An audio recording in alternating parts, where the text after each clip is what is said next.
కర్నూలు జిల్లాలో ఇక వ్యవసాయానికి తిరుగున్నదేమో వ్యవసాయానికి అవసరమైన సాగునీరు పంపిణీ చేసే విషయంలో ప్రభుత్వం కీలక అడుగు వేయబోతోంది.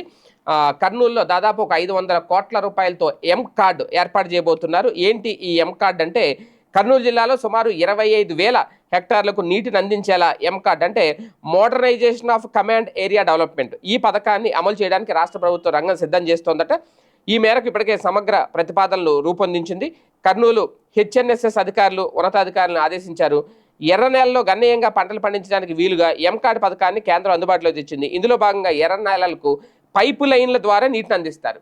కర్నూలు జిల్లాలో 5 చోట్ల ఎర్ర నేలలో ఉన్నట్లు అధికారులు గుర్తించారు.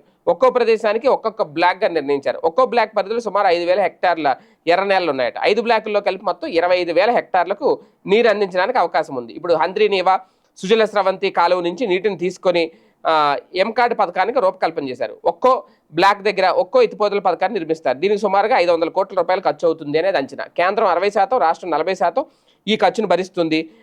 ఒక రకంగా అంటే ఇప్పుడు ఏం చేస్తారంటే, ఈ పొలాలకి వీళ్ళ గుర్తించిన ఈ ఎర్ర నేలల 25,000 హెక్టార్ల పొలాలకి పైప్ లైన్లు వేస్తారు. ఈ హంద్రీనీవా, సుజల స్రవంతి దగ్గర నుంచి, ఆ నీటి దగ్గర నుంచి అవి నేరుగా ఆ ఎర్ర నేలకి అందిస్తారు. ఒక రకంగా ఇది మంచిదే ఈ ఎం కార్డు అనేది. కాకపోతే ఎంత త్వరగా పూర్తి చేస్తారనే చూడాలి.